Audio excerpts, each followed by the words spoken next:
guys, so ayun, kakauwi ko lang. Good afternoon everyone. Kakauwi ko lang galing school and kakatapos lang ng return demonstration namin. Halata naman sa mga ko na mga pang haggard and pagod. And ayun, gumagawa ko ngayon ng iba naming school projects and kasama na tong vlog na to. First time ko lang gumawa ng video vlog about sa life ko and as a nursing student natin. So, ayun, panoorin nyo. And, so, ayun guys, bago ko i-show sa inyo yung mga ginagawa ko in school as a nursing student, let me introduce myself first. So, I'm John Lay Balanay. Kita nyo naman, sobrang init kasi ngayon. So, ayun, I'm John Lay Balanay. I am 19 years old and currently living in Antipolo City and currently then studying sa Our Lady of Fatima University, Antipolo campus and taking the course of nursing. So, who I am as a person na, I am very passionate about my study, habits, and everything that I love because I love what I do. I have steady source of motivation that drives me to do my best and I strive on challenges. So, and constantly set goals for myself so I have something to strive toward. I'm not quite comfortable with settling and I'm always looking for an opportunity to do and better and achieve the greatness. And I am people person. I love meeting new people that surrounds me and learning about their life and their backgrounds. Almost find a common ground with strangers and I like making people comfortable with me, especially in my presence. So, ayun.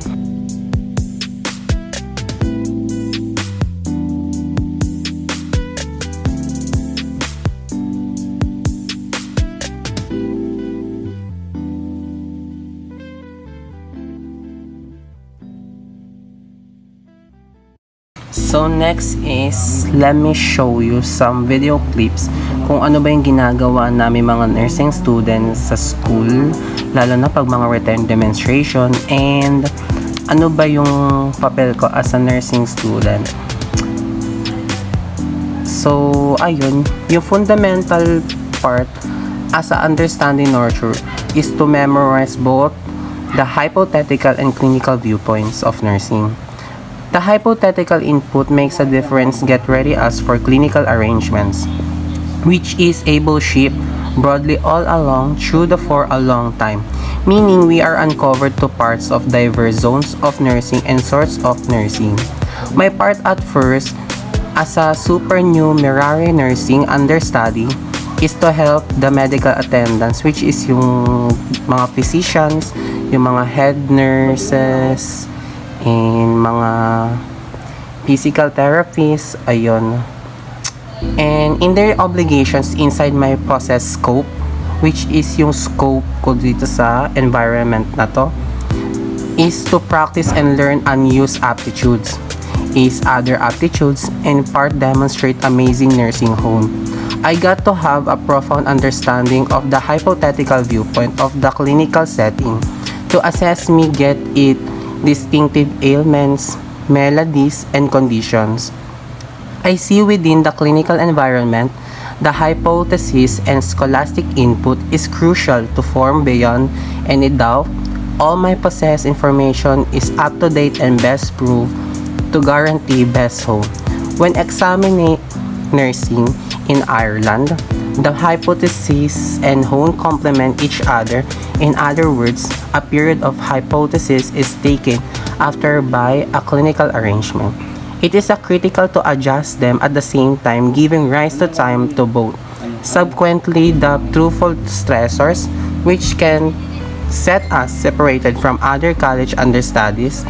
This contrast has ended up so more self-evident since the COVID was yung nauso, and this was exacerbated as we attempted to adjust working on the wards and after that adjusting to online lectures. One of our assignment was connected to our clinical arrangement and had to completed amid the arrangement. I found this exceptionally troublesome as I at last week, I mean.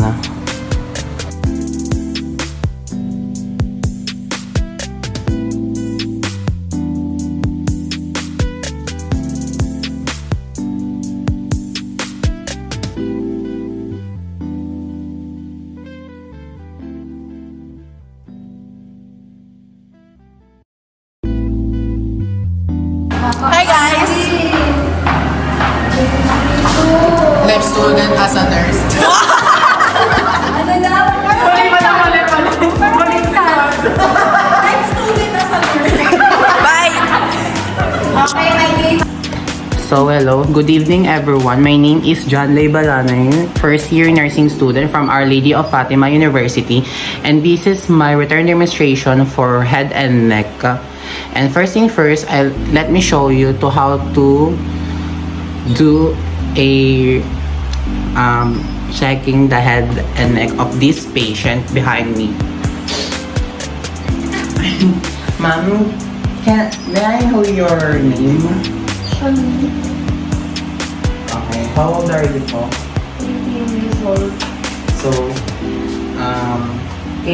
can I have your permission to touch you to check your head and neck? Okay.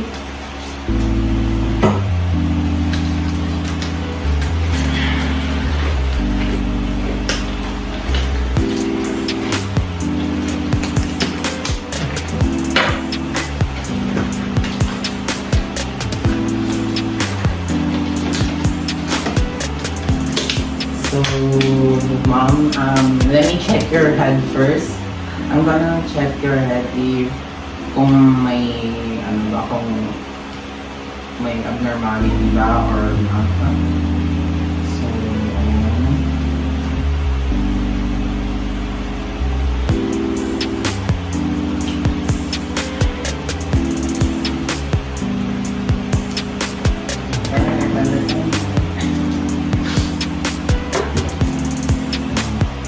So, next one, let me check your neck for the last procedure. I'm gonna check your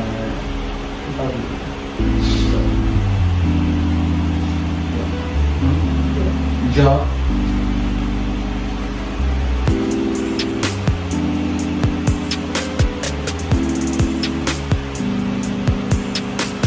So, ma'am, so far naman po, wala naman pong mali sa head niya and sa neck. And thank you so much for cooperating.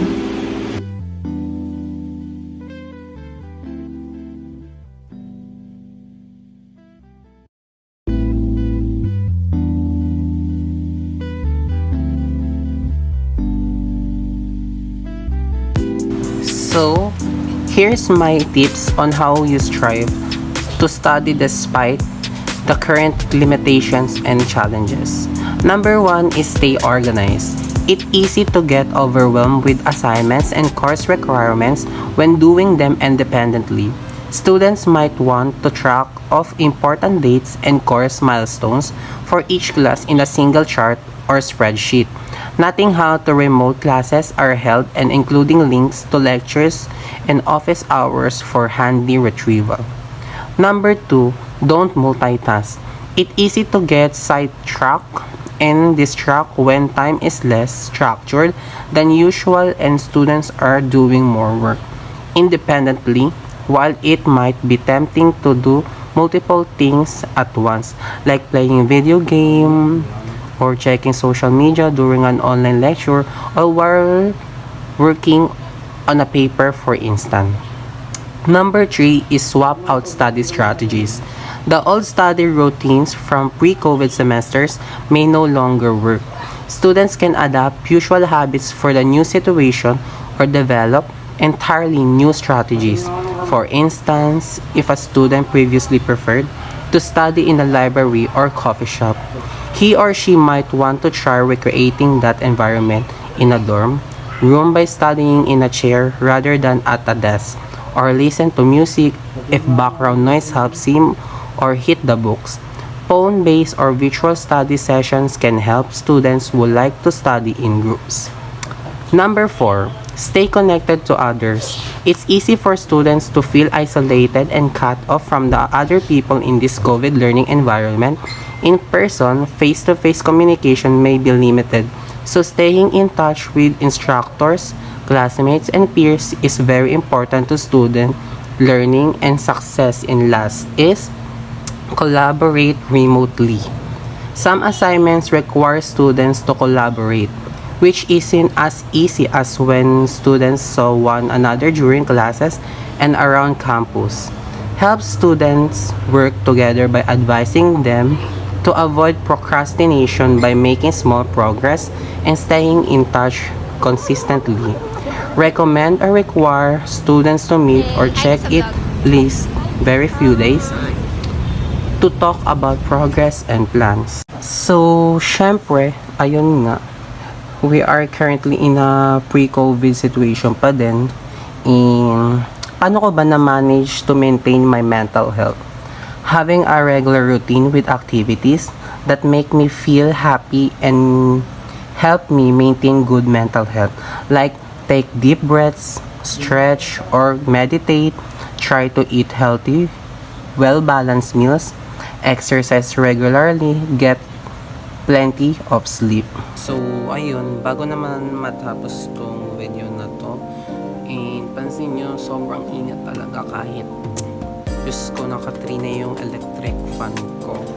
So, ayun, yung mga na-realize ko and naging reflection ko sa current situation natin is, since the pandemic started, I realized that it affect my mental health and also my physical health.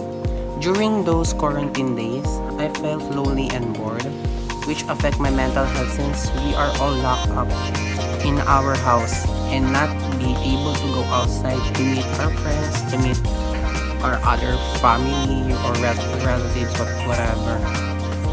Second is our needs. Syempre, quarantine tayo lately, and so this pandemic, my parents experienced being unemployed because of pandemic, and we struggle to meet our family basic needs, and which also affect our education and bills. But since that online work exists, we are able to start again. Last is the new rules for this community. Syempre, ngayon nag-ano pa rin tayo, nagme-maintain pa rin tayo ng health protocol, which is mandating wearing face mask and mandating quarantine, lalo na pag may symptoms ka ng COVID-19. So there is a lot of chances and strict guidelines that we need to follow, but some people do not follow it, and that causes high rates of COVID patient here sa Philippines, which is ayun, kaya naging million na yung cases here sa Pilipinas, and which makes me feel sad and afraid at the same time. So ayun, I hope may natutunan kayo dito sa video na pinakita ko, and magka-idea kayo kung ano yung mga ginagawa namin as a nursing student. Thank you for watching this YouTube vlog, and have a good day everyone. Good night.